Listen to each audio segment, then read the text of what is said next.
ஒரு 2 வாரம் முன்னாடி தமிழ்நாடு அரசு கல்வியில் சிறந்த தமிழ்நாடுன்னு ஒரு நிகழ்ச்சி நடத்தினாங்க. அதுக்கு நாங்கள் போயிருந்தோம். இந்த மேடையில் வச்சுங்க சின்ன பிள்ளைங்க, ஒரு 22 வயசு பொண்ணு ஒன்று.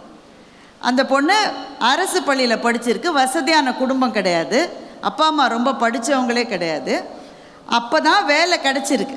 வேலை கிடச்சி முதல் மாத சம்பளத்தை நான் வாங்கியிருக்கேன். இன்றைக்கி அந்த பொண்ணு சொல்கிறேன், முதல் மாத சம்பளத்தை வாங்கியிருக்கேன்.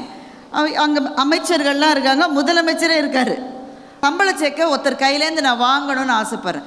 உண்மையிலே அந்த நிகழ்ச்சியை நடத்தியவர்களிலிருந்து அங்கே மேடையில் இருந்தவங்க மட்டும் எல்லாருமே என்ன நினச்சாங்கன்னா, பெரிய அமைச்சர்கள்லாம் இருக்காங்க, யார்ட்டையாவது கொடுத்து அந்த பொண்ணு வாங்கணும்.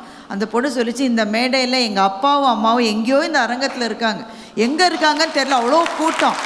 நீங்கள் தயவு செஞ்சு அவங்கள மேடைக்கு கூப்பிட்றீங்களா, இந்த செக்கை அவங்கக்கிட்ட கொடுக்கணும்னு சொல்லி அந்த பொண்ணு சொன்னாங்க. பல பேர் அங்கே கண் கலங்கினார்கள். அந்த பொண்ணு அதே மாதிரி அப்பா அம்மா வரவழைச்சு அந்த செக்கை அவங்க கையிலேருந்து வாங்கிடுச்சு.